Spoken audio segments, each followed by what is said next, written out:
adolescent de 17 ans battu à mort à Aulnay-sous-Bois. Dans le même temps, Ségolène Royal lance la semaine de la citoyenneté ou comment réapprendre à certains jeunes à vivre en société. 150 000 centenaires en France en 2050. Notre espérance de vie ne cesse de s'allonger, mais selon l'OMS, les chances ne sont pas partout les mêmes dans le monde. Cette fois-ci, ça y est, la monnaie unique existe bel et bien. La première pièce européenne, l'euro, est sortie aujourd'hui de l'usine de Pessac, en Gironde. Mai 68, retour sur les événements de la nuit la plus chaude rue Gay-Lussac à Paris. Souvenir de policiers et de CRS, ceux qui étaient de l'autre côté des barricades. C'est notre enquête de ce soir. Le championnat de France terminé, le mondial commence. L'équipe de France de football est réunie en stage, en altitude, à Tignes. Madame, monsieur, bonsoir. Même s'il n'est jamais trop tard pour bien faire, comme le dit la maxime, il y a quelque chose de paradoxal et de décourageant dans l'actualité de ce jour. D'un côté, la ministre de l'Enseignement, Ségolène Royal, lance une semaine citoyenne dans les écoles pour que les enfants réapprennent le civisme et plus simplement le respect des autres. De l'autre, point d'orgue, si je puis dire, de la semaine dernière, marqué par plusieurs actes de violence entre jeunes. Vendredi après-midi, à Aulnay-sous-Bois, en Seine-Saint-Denis, un adolescent de 17 ans a été roué de coups par une bande d'un quartier voisin, jusqu'à ce que mort s'en suive. Pour l'instant, la police n'a opéré aucune arrestation. Éric Mézy, Claude Barnier. Ses copains, ses amis du lycée d'Aulnay ont du mal à croire la nouvelle. Jean-Michel, 17 ans, est mort dimanche après avoir été roué de coups par d'autres jeunes. Les cours ont commencé ce matin par une minute de silence, une minute qui s'est prolongée. Il s'est passé quelque chose de spécial aujourd'hui au lycée ? Des larmes. On s'aperçoit que c'est quelqu'un qui a été assassiné et là c'est choquant. On se dit, on ne sait pas pourquoi ça arrive. Vendredi soir, après un anniversaire, Jean-Michel rentre chez lui avec d'autres jeunes de la Cité Nouvelle. Il traverse le quartier des Baudottes, un autre groupe les prend à partie, embrouille pour une sombre histoire de blouson volé. Ses amis prennent la fuite, lui reste en arrière. Plusieurs agresseurs s'acharnent sur lui, les policiers le retrouveront dans le coma quelques heures plus tard. Précisément cet après-midi se réunissait un comité de lutte contre la délinquance. Ce sont des bandes de banlieue. Alors vous avez la bande d'Aulnay qui s'affronte avec une bande rivale. Ce sont des rivalités en quelque sorte entre jeunes de quartiers. Et finalement ce sont des quartiers très proches les uns des autres et qui, pour des raisons qui leur appartiennent, trouvent le moyen de trouver un terrain de désaccord ou de mésentente. Pour établir les circonstances précises de l'assassinat de Jean-Michel, les enquêteurs commencent à disposer de quelques pistes. Spontanément, des jeunes sont venus leur donner des éléments importants d'information. Un événement rare dans ce genre d'enquête, selon les policiers. Face à ces événements, le ministre de l'Éducation nationale, Claude Allègre, Ségolène Royal également, ministre de l'Enseignement, multiplient les initiatives. Elle a lancé aujourd'hui une semaine citoyenne au travers de l'instruction civique et d'autres initiatives. Il s'agit en fait de réapprendre aux jeunes et même aux enfants à vivre en société, bref, à respecter l'autre. Dans la région lyonnaise, un chef d'établissement a décidé de faire noter le comportement des élèves par l'ensemble du corps enseignant. La classe la mieux notée sera récompensée. Virginie Fichet, Olivier Jacquelin. L'espace d'une semaine, Jean-Noël Berliou est devenu une sorte de guetteur, à l'affût du moindre juron, de la moindre bagarre, bref de tout geste indigne d'un bon citoyen. Face à cet observateur, des élèves qui se savent épiés et doivent surveiller leur comportement pour engranger les bons points. Tout comportement individuel, c'est un des buts de l'action, est crédité à la classe. Donc ça oblige les enfants à une sorte de solidarité en quelque sorte. Se rendre compte qu'on est dans un groupe, qu'on est membre d'une communauté, d'un ensemble. Et que notre comportement a toujours des incidences sur celui des autres. J'ai oublié quel texte, c'est la professeure d'anglais nous a mis -1 alors... Donc ta classe est -1 à cause de toi. Mécontents les petits camarades, car ici, un point, c'est un point. Un petit plus qui rapproche du goûter offert en fin de semaine à la classe la plus citoyenne. Faire jouer l'esprit de compétition pour éveiller le sens civique, il fallait y penser, et certains se sont déjà bien piqués au jeu. Une fois, je me calme. Et on n'est pas tous les jours comme ça, on n'est pas tous les jours sages. Ça nous apprend à être poli, à bien respecter les autres, donc c'est pas seulement un jeu. Pour nous, c'est comme si quelqu'un nous apprenait à la vie, mais en s'amusant, quoi. Des choses simples et quotidiennes, fortement valorisées toute la semaine. Au collège Chaponnet, il n'y aura pas de grands discours, de grandes théories sur la citoyenneté, souvent trop vite oubliées. Les grands discours, ils n'aiment pas trop, hein. Il n'est mieux que quelque chose soit tout de suite immédiat. Donc une action, tu ne dois pas dire de grossièreté, tu t'adresses à ta camarade sans grossièreté, ça ils arrivent à le comprendre. Reste aux jeux citoyens à franchir les murs du collège. On le sait, malheureusement, la France ne fait pas figure d'exception. La montée de la violence chez les jeunes existe partout en Europe sans aller jusqu'aux États-Unis. Et pour tenter d'endiguer ce phénomène, le Premier ministre anglais Tony Blair a des idées. La dernière en date, responsabiliser les parents en les dotant d'un boîtier électronique sur lequel ils seront immédiatement alertés en cas d'absence injustifiée de leur enfant à l'école. Londres, Étienne Denard. C'est la dernière trouvaille du gouvernement Blair pour lutter contre l'école buissonnière. Un boîtier électronique qui note les présents et les absents dans les classes. Et en cas d'absence précisément, le père ou la mère à qui l'on a confié ce petit appareil est immédiatement prévenu que son enfant n'est pas à l'école. Ce gadget-là ne suffira évidemment pas. 1 million de jeunes Britanniques font l'école buissonnière au moins une fois dans l'année. Et surtout 100 000 d'entre eux sont exclus, plus ou moins longtemps. Nous voulons d'un côté que les parents se sentent responsables de leurs enfants, que les enseignants aient les moyens de faire leur travail, et que les enfants, qui sont exclus, reçoivent l'aide dont ils ont besoin. Depuis des années, les écoles ont cherché des solutions. Dans ce collège de 1200 élèves, 7 caméras surveillent les environs de l'établissement. Le gouvernement prévoyant même désormais que tout élève pris en flagrant délit d'école buissonnière pourra être ramené dans sa classe par la police. Depuis 5 ans, les absences sont enregistrées sur ordinateur. La directrice de l'établissement affirme avoir fait le maximum, mais elle ne croit pas au miracle. Et pourtant, je crois qu'il est très important pour nos élèves d'être assidus en classe. Parce que toutes les études l'ont montré, si ça ne marche pas à l'école, c'est tout leur avenir qui sera un problème. Et ce sont les mêmes que l'on retrouvera un jour en prison. En 3 ans, Tony Blair souhaite diviser par 3 le nombre d'exclusions pour école buissonnière, un pari qui en laisse plus d'un sceptique. La réaction des syndicats d'enseignants au projet de M. Blair est significative. Parfois, disent-ils, certains élèves sont beaucoup moins nuisibles en restant à l'extérieur de l'établissement. C'est un constat d'impuissance, mais c'est aussi un bon indicateur de l'ampleur du problème en Grande-Bretagne. Les comptes de la sécurité sociale se portent mieux. À peine 13 milliards de francs de déficit prévus cette année contre 35 l'an dernier. Un mieux fragile tout de même dans la mesure où il est difficile de faire le décompte entre la meilleure rentrée des cotisations, les transferts financiers et la réalité des efforts d'économie des médecins et de leurs patients. Enquête Damien Thévenot. Plus de 67 milliards de francs en 95, 12,9 milliards aujourd'hui. Depuis 4 ans, le déficit de la sécurité sociale poursuit sa cure d'amaigrissement. Nous pensons que l'équilibre est à portée de main en 1999, mais je crois qu'il faut regarder ces chiffres avec beaucoup de modestie, avec la volonté de continuer à être vigilant, car notamment pour la médecine de ville, les choses sont loin d'être gagnées. La médecine de ville, l'un des mauvais élèves de la sécurité sociale.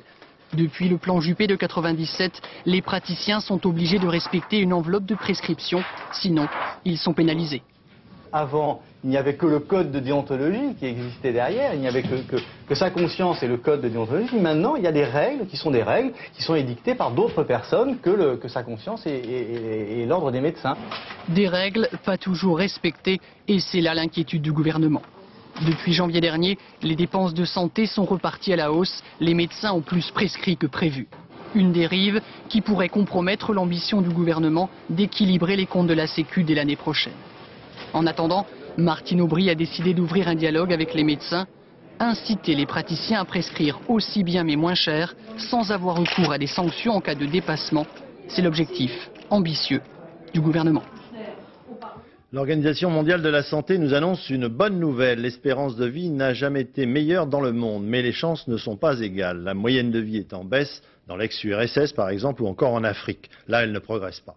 En revanche, la France pourrait compter plus de 150 000 centenaires au milieu du siècle prochain, contre 200 à peine en 1950. Des progrès de la médecine, l'hygiène de vie en général sont les raisons essentielles de ces progrès. Françoise Vallet, Bernard Ronflet. Vieux. Un vieux, c'est quelqu'un qu'il faut respecter. Non, mais c'est quelqu'un de quel âge? Moi, 70 ans. Les cheveux gris, beaucoup de rides. Peut-être qu'on perd des cheveux ou peut-être qu'on rétrécit. Tu crois qu'on a le choix? Bah non. On n'a pas trop le choix. Hein. En tout cas, ce n'est pas ce que nous promet l'Organisation mondiale de la santé. Notre vie sera meilleure, plus longue et plus saine. En France, l'espérance de vie est actuellement de 74 ans pour les hommes, 83 pour les femmes.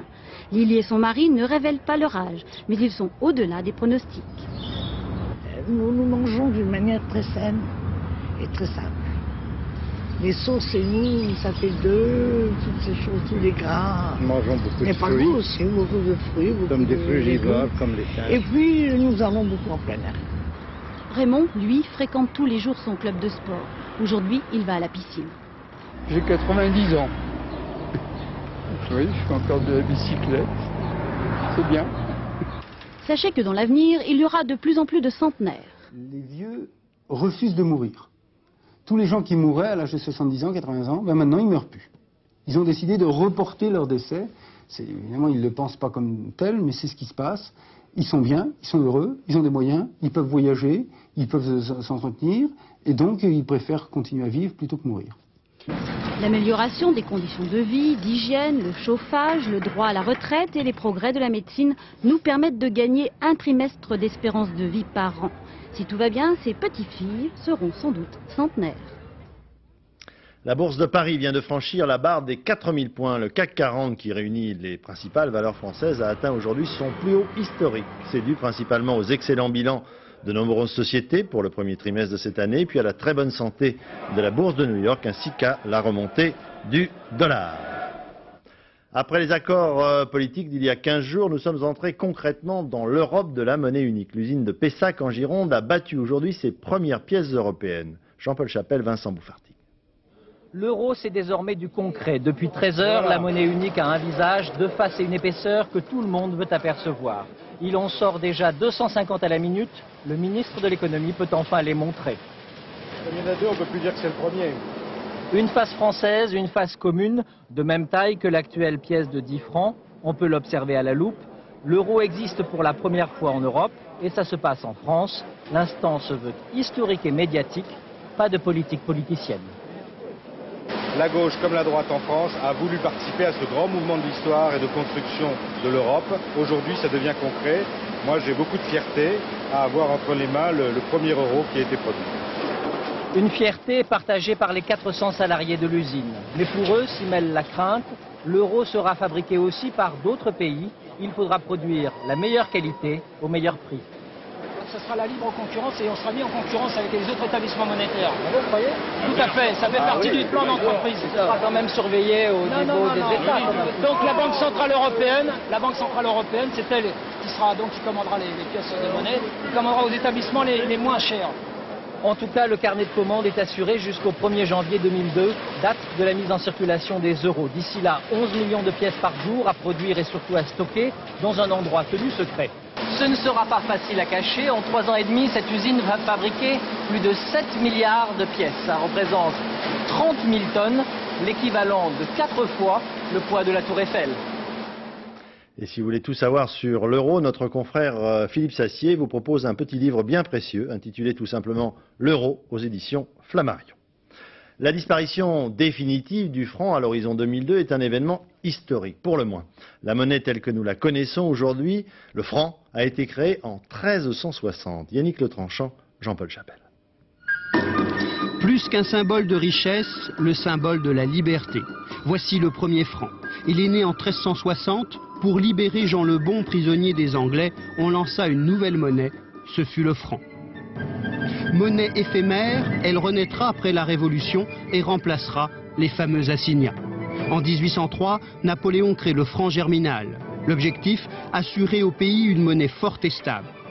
Malgré les dévaluations, c'est la même motivation qui pousse le général de Gaulle le 1er janvier 1960 à passer des anciens au nouveau franc. Nous devons placer notre franc sur une base où il soit inébranlable. Une pièce de 1 franc par 100 francs, si je comprends bien. Oui, bah vous irez faire les calculs à ce régime-là. Quel avantage qu'il puisse y avoir? Je me le demande. Les Français y perdent leur latin. 3 ans après la réforme, le ministre des Finances intervient à la télévision pour l'expliquer. Le nouveau franc, c'est le franc, le seul, le vrai, l'unique. Nous sommes aujourd'hui à la saison des vœux. Et je souhaite à ce franc une vie longue, sans défaillance, sans accident. Malgré les discours rassurants, l'inflation ronge la monnaie française. C'est le même Giscard d'Estaing devenu président qui va initier avec son ami allemand Helmut Schmidt le système monétaire européen en 1979. C'est la naissance de l'écu pour assurer la stabilité des changes. Mais l'écu n'est qu'un panier de devises, une simple unité de compte.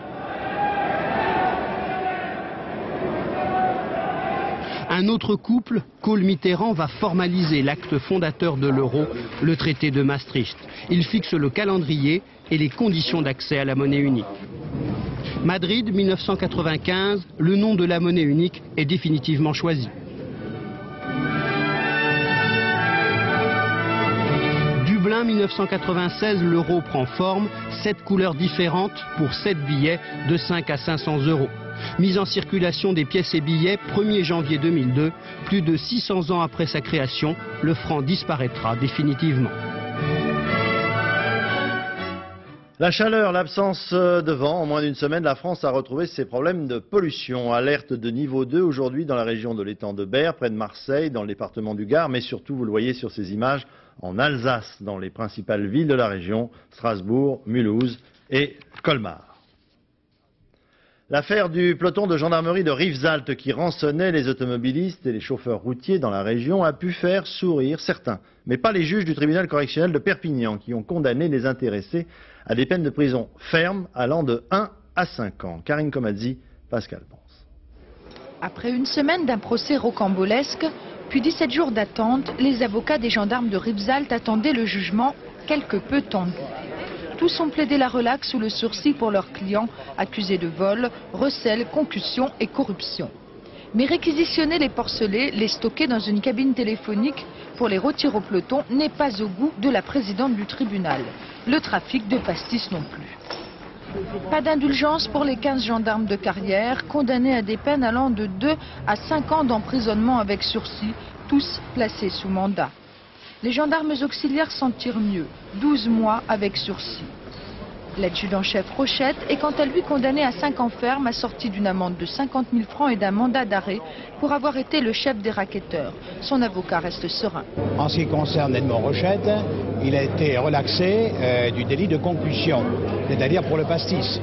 Donc par conséquent, on a estimé que le fait de transporter du pastis n'était pas un délit. Je pense qu'il a fait peur au tribunal, c'est ce groupe de gendarmes qui ont, semble-t-il, mis leur fonction au profit d'un système qui était un système mafieux et ça a été retenu comme étant un système de masse.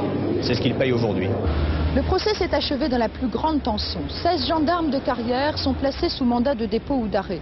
Mais il leur faudra maintenant affronter le conseil de discipline de leur hiérarchie militaire. Et là encore, ils risquent d'en prendre pour leur grade. La Cour d'appel de Rennes a décidé de suspendre au moins provisoirement le jugement contre l'ex-inspecteur Godino, auteur d'un livre sur la mafia des tribunaux de commerce. Sa maison d'édition avait été condamnée à une astreinte de 100 000 francs par exemplaire vendu, un chiffre jamais atteint jusqu'à ce jour. Le livre est de nouveau en vente ce soir. Le docteur Patrick Cohen, le chirurgien contaminé par le virus du sida en 1983 à Versailles, vient d'être condamné en appel à rembourser les 6 millions de francs d'indemnité qui lui avaient été versés l'an dernier. Selon ses avocats, le ministère de la Santé redouterait la multiplication de ce type de jugement. Le docteur Cohen va se pourvoir en cassation devant le Conseil d'État. En Corse, le nouveau préfet Bernard Bonnet est intervenu publiquement aujourd'hui pour demander au Crédit Agricole Régional de se comporter en banque de tous les agriculteurs corses. En effet, plusieurs prêts attribués ces dernières années montrent qu'il y a eu pour le moins différence de traitement et accords pour des prêts dont la justification n'est pas évidente. Marseille, Jacques Cardoz. C'était il y a tout juste un mois, une perquisition au siège du Crédit Agricole d'Ajaccio effectuée par 7 inspecteurs généraux des finances. Ce 3 avril, 2,5 tonnes de documents sont saisis. C'est le point de départ d'une enquête qui aujourd'hui débouche sur la mise en cause de plusieurs personnalités. François Musso, actuel président de la Caisse, a bénéficié de 17 prêts. La mission a examiné 10 millions de francs de versement. François Musso n'a pourtant jamais eu d'activité agricole, conclut ce rapport. Mais la qualité d'exploitant lui a permis de bénéficier d'effacement de dettes, ce qu'il avait pourtant toujours démenti. Je ne sais pas quelles sont les mesures d'effacement considérables. Lesquelles, M. Vert? Je ne sais pas. François Musso ou encore l'actuel président de la Chambre régionale d'agriculture, Michel Valentini, qui lui accuse 2 millions d'impayés et 15 millions de versements. Mais pour le préfet de Corse, cette fraude concerne certains responsables au détriment de toute une profession. Ces détournements ne concerne que quelques personnes et en aucun cas ne justifie ou ne légitime les critiques collectives. Ce sont les agriculteurs de Corse qui ont été les victimes de ces agissements par l'endettement qu'ils ont à subir aujourd'hui. Un scandale financier que certains agriculteurs avaient eu le courage de dénoncer. À une certaine époque, certains, je vous dis, on leur cherchait midi à 14 heures pour leur accorder un prêt. D'autres, ils les avaient très facilement. Il suffisait de déposer le dossier. Une semaine après, il était accepté à la caisse locale. Le mercredi d'après, à la caisse régionale et en avant. Et on avait le pognon sur le compte. Ce rapport met fin officiellement et pour la première fois à des années de rumeurs et prouve qu'ils ont été au moins 39 à bénéficier largement de ces prêts, mais au détriment de toute une profession. Une découverte inquiétante pour les policiers parisiens. Un engin explosif découvert dans un bâtiment de France Télécom dans le 19e arrondissement de Paris.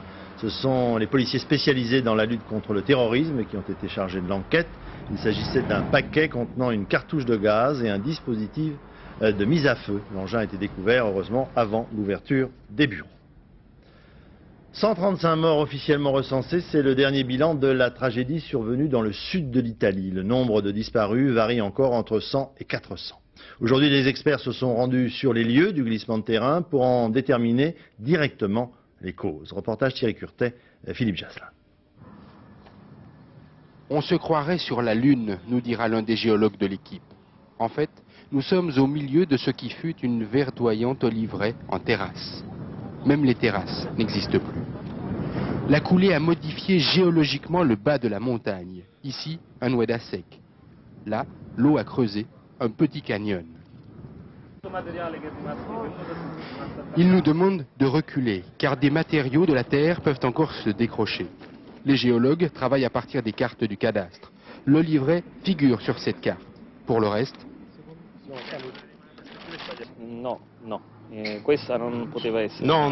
absolument. Ici, ce n'est pas une zone habitable. Parce que c'est une zone de ruissellement, d'évacuation des eaux. C'est impossible de construire ici, c'est une évidence. Pourtant, lorsque nous ressortons de la zone, un voisin viendra nous dire que 6 maisons étaient construites ici sans permis, sur le bas du terrain. 6 maisons, une vingtaine d'habitants, des propos confirmés par ailleurs. Oui, il y avait des maisons ici. La coulée est allée jusqu'en bas du pays. Et il y avait la maison de ma voisine. Et en plus, il y en avait d'autres. Avant la catastrophe, personne ne voulait évoquer le problème des maisons construites sans permis et n'importe où. Aujourd'hui, elles renferment la plupart des disparus, mais elles ne sont pas référencées exactement. Du coup, personne ne sait où entamer les recherches. Officieusement, les chiffres les plus fous sont évoqués. On parle encore de 300 disparus. Depuis la disparition de l'Union soviétique, l'Amérique est devenue la seule superpuissance mondiale. Et pourtant, cela ne suffit pas au président américain Bill Clinton pour imposer ses vues au Premier ministre israélien Benjamin Netanyahou, qui refuse d'aller négocier à Washington avec Yasser Arafat. Et pied de nez supplémentaire, il se rendra tout de même cette semaine à Washington pour y rencontrer la communauté juive américaine. Jérusalem, Charles Anderlin. Souriant, Benjamin Netanyahou faisait aujourd'hui patte de velours. Israël et les États-Unis continueront à travailler ensemble pour tenter d'arriver à une entente, cela pour faciliter la fin de l'application des accords intérimaires et démarrer les négociations sur le statut définitif de la paix. Il est important qu'Israël et lui seul prennent les décisions qui concernent sa sécurité.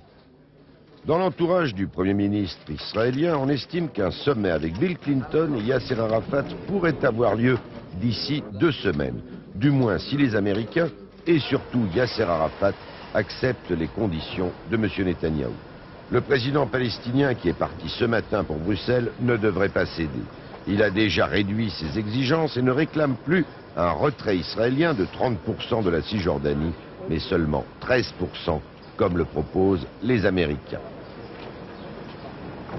La rue palestinienne considère tout cela avec une impatience croissante. Même dans les rangs du Fatah, le mouvement de Yasser Arafat, certains militants réclament la reprise de la lutte armée. À Hébron aujourd'hui, des jeunes faisaient sauter la maquette d'une implantation. L'atmosphère se durcit, des manifestations de masse ont lieu un peu partout en Cisjordanie et à Gaza pour commémorer la défaite palestinienne de 1948 comme ici à Naplouse cet après-midi. L'échec n'est tout de même pas complet pour Bill Clinton, puisqu'on apprend ce soir que lors de son séjour à Washington, Benjamin Netanyahou rencontrera la secrétaire d'État américaine, Madame Madeleine Albright. Alors que le président Bill Clinton se rend à Berlin après-demain, son épouse Hillary Clinton sera demain en France à l'invitation de Bernadette Chirac qui lui fera découvrir son département, la Corrèze. Hillary Clinton, qui à la lueur des scandales sur les fraudaines amoureuses de son mari, est revenue sur le devant de la scène politique qu'elle n'avait jamais vraiment quitté en fait. Elle et lui formant un couple jusqu'à présent indestructible. Philippe Gassot, Éric Moignet. Un dispositif à l'américaine sur l'aéroport de Limoges. Demain se posera ici avec Hillary Clinton un peu plus que la simple épouse du président américain. Car si en 28 ans d'histoire commune, Hillary a beaucoup changé, c'est de coiffure. Pour le reste, sa détermination à faire de son mari ce qu'elle a décidé n'a pas varié depuis leur première rencontre à l'université de Yale. Elle a traversé toute la bibliothèque, est venue vers moi et m'a dit « Si vous continuez à me regarder comme ça, je vais en faire autant. Alors faisons connaissance, je m'appelle Hillary. » Sans elle, pas de Bill gouverneur d'Arkansas, pas de Bill élu 2 fois président des États-Unis. Ce sont les idées d'Hillary qui en 1992 s'imposent comme le véritable programme du candidat Clinton. Des idées de gauche, partage, justice sociale. La notion de responsabilité et de liberté individuelle est importante pour elle, je l'ai senti pendant tout au long de la discussion que j'ai eue avec elle, mais en même temps aussi la notion de solidarité. Il n'est pas normal pour elle qu'un pauvre, qu'un plus démuni n'ait pas droit au même cardiologue que quelqu'un de riche. Mais dans cette Amérique libérale, les lobbies industriels auront raison des idées progressistes d'Hillary. Elle échoue dans sa tentative de réforme. Qu'importe, elle mène désormais une autre bataille, sauver son mari du naufrage dans lequel son goût immodéré pour les femmes l'a plongé. À la télévision, elle joue le registre de l'émotion et ça marche. Je suis ici à côté de lui parce que je l'aime, je le respecte et je m'incline devant ce qu'il a subi, devant ce que nous avons subi. Et si c'est pas assez pour les gens, eh bien tant pis, ne votez pas pour lui. Elle comprend très bien les effets politiques de n'importe quelle décision et dans le cercle de conseillers, c'est elle qui a des instincts qui sont très bien le sentiment du peuple américain, je pense.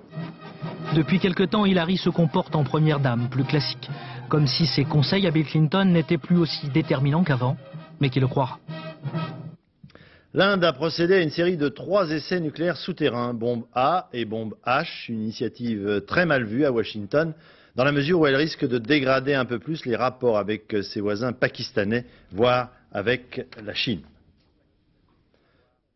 Comme nous continuerons de le faire tout au long de ce mois de mai, 30 ans après les événements de mai 68 en France, retour sur la nuit sans doute la plus chaude, celle du 10 au 11 à Paris, rue Gay-Lussac notamment, dans le quartier latin, avec le témoignage de ceux qui se trouvaient de l'autre côté des barricades, policiers et CRS. C'est notre enquête de ce soir, Daniel Wolfrom, Patrick Voix. 30 ans après, il n'en revient toujours pas, le gardien de la paix Pierre-François. Le 3 mai, appelé au quartier latin avec ses collègues des compagnies d'intervention, il croit avoir affaire à un simple chahut et là, surprise. On était loin de s'attendre à une violence pareille de la part des étudiants. Cette agressivité cueille donc à froid des policiers à peine équipés. Eh bien, on a simplement le casque, vous voyez, on a simplement l'imperméable et une petite trique en caoutchouc. À l'époque, c'est tout ce qu'on avait. Au départ, les boucliers qu'on avait étaient des boucliers en métal noir. Et automatiquement, comme on ne voyait rien, on était obligé de relever la tête. Et c'est là que malheureusement beaucoup de nos collègues se sont fait blesser par les pavés et par tout ce qui pouvait être expédié et qui nous tombait sur la tête. Parce que... Mais c'est pas très normal. Là, non, non, pas du tout. Pas du tout. Là, c'est pas logique. Ils allaient rentrer dans leur véhicule. Ça ne devait pas avoir lieu. Vous expliquez ça comment? La nervosité. L'attente, parce que c'est très important. L'attente qu'on a eue les uns les autres, sans instruction, sans rien du tout. Et ça a énervé les collègues, parce que c'est vrai que les collègues étaient énervés. Hein. On fait quelque chose, vous. Gilbert François était CRS en 68. Oui, salut Gilbert. Syndicaliste, en contact permanent à l'époque avec la préfecture, il comprend, lui, la raison de ces attentes interminables. Tous les hommes partent du poste de commandement de la préfecture de police. C'est-à-dire qu'une unité n'intervient. Une unité n'intervient qu'à partir du moment où elle a reçu l'ordre du poste de commandement. Il n'y a pas d'échelon intermédiaire de commandement sur le terrain. Ce qui explique pourquoi, la nuit du 10 mai, des barricades s'érigent sous le nez de la police sans qu'elle intervienne. En fait, des négociations sont en cours, elles échoueront, mais jusqu'au bout, les forces de l'ordre vont attendre, avant l'attaque, vers 2 h du matin. L'unité s'est mise en mouvement là, à pied, dans cette direction. L'unité est la CRS 19 de La Rochelle. Pour Michel Martin, mai 68 commence ici, rue Gay-Lussac. Il n'y avait que cette barricade et on approchait de la barricade. Vous voyez un peu le schéma, on est arrivé, le souffle coupé, de voir tout ça, de voir les véhicules brûlés, de voir la rue des pavés, de voir une barricade au milieu de la rue et d'entendre proche de nous, pas loin, d'entendre les éclatements de grenades partout. Et devant nous, à l'angle de la barricade, il y avait une compagnie la compagnie de Poitiers d'ailleurs où le commandant était blessé. Monsieur Laroche est libraire rue Gay-Lussac depuis 1955. CRS, c'est pas un truc à rappeler parce que tout ce qui était écrit partout. Hein.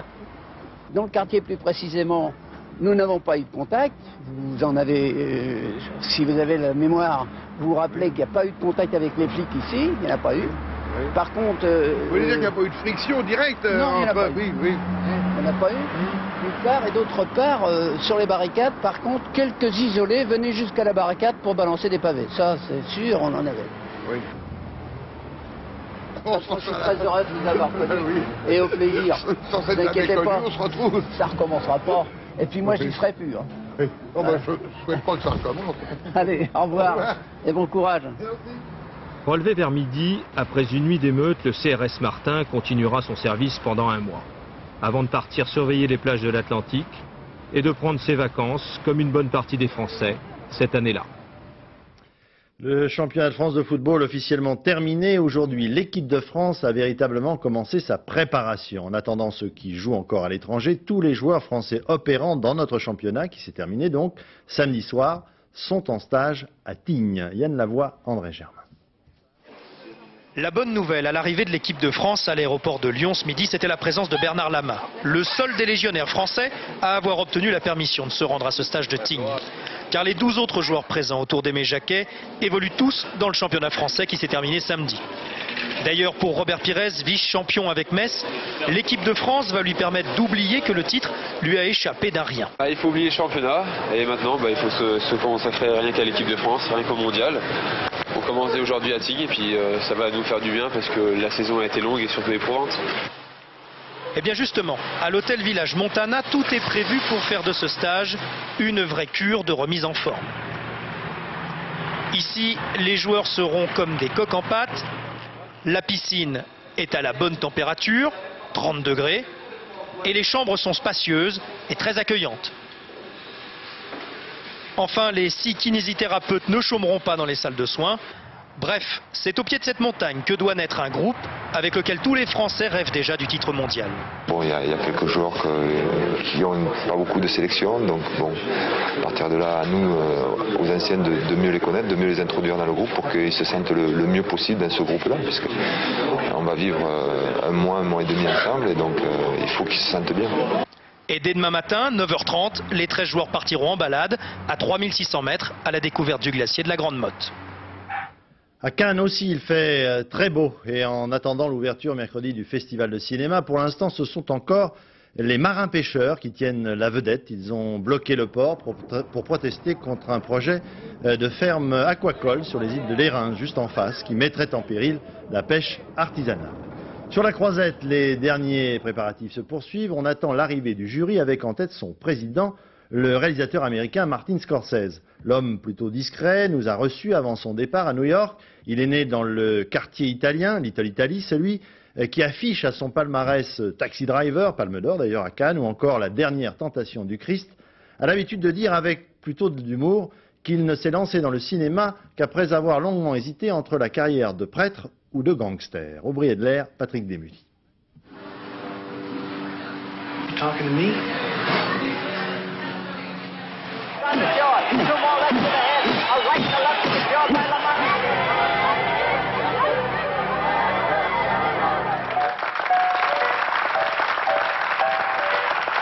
L'acteur Robert De Niro, l'idée du péché, la ville de New York sont sans doute les frontières les mieux connues de l'univers de Martin Scorsese.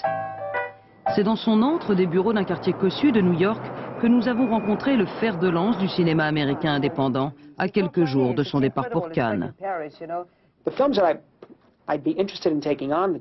Cannes, pour moi, c'est l'occasion de valoriser de nouveaux talents et de pouvoir attirer l'attention, surtout celle des Américains et de l'Occident, sur l'existence d'un autre genre de cinéma. Si cela se passe bien comme ça, c'est un boulot difficile. C'est difficile d'être confronté à des films, de se concentrer sur des images et d'y repenser continuellement. Rien ne semblait prédisposer Martin Scorsese à devenir ce maître du 7e art. Né en 1942 à Little Italy, dans une famille ouvrière d'immigrants siciliens, il est chétif et asthmatique. C'est à l'église et au cinéma du dimanche qu'il va se forger son idée du monde. Mes parents étaient des gens simples, sans instruction. Mais ils ne s'intéressaient pas tant que ça à la religion. C'est moi qui trouvais ça important, je n'avais pas d'autre raison. Aujourd'hui, Little Italy, peuplée de nouveaux immigrants, laisse à peine entrevoir l'enfance de Scorsese. Les adolescents rêvaient alors de la mafia, les caïds locaux imposaient encore leurs lois, de petits curés tentaient de réconcilier la rédemption et les péchés. Vous avez dit avoir hésité entre devenir prêtre ou voyou. Comment vous êtes-vous retrouvé cinéaste? Je n'avais pas le cran d'être l'un ou l'autre, un prêtre ou un gangster, un voyou comme vous le dites. Pour ça, il faut être fort. J'ai déjà dit à l'écrivain Gore Vidal que dans mon quartier, dans le fond, on était prêtre ou voyou. Et il m'a répondu, c'est bien, t'es devenu les deux. Et l'on parle bien de ce que l'on connaît. Avec Mean Streets, Martin Scorsese séduit le monde et se fait un nom. Ce film, son troisième, est peut-être le plus autobiographique. Tourné en 8 jours, sans beaucoup de moyens, il est un tribut à Little Italy. On y suit l'errance chaotique de 2 copains, 2 voyous à la dérive. Robert De Niro, déjà, Le Péché encore, et toujours New York.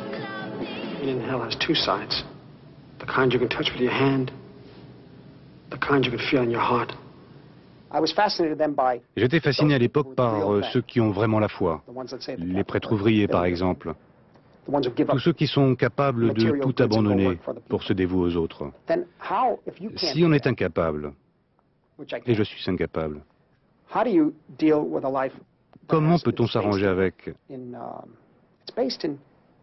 Comment s'arranger avec la morale chrétienne?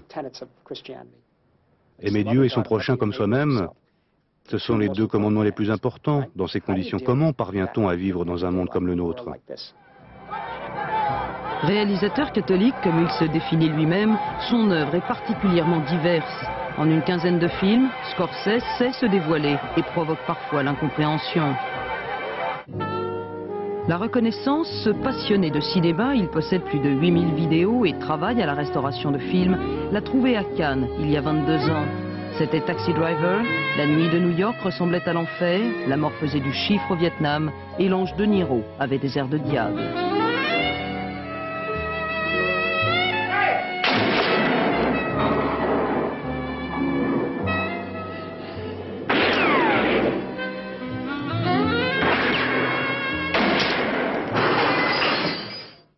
Cette année-là, Tennessee Williams était le président et il a détesté le film.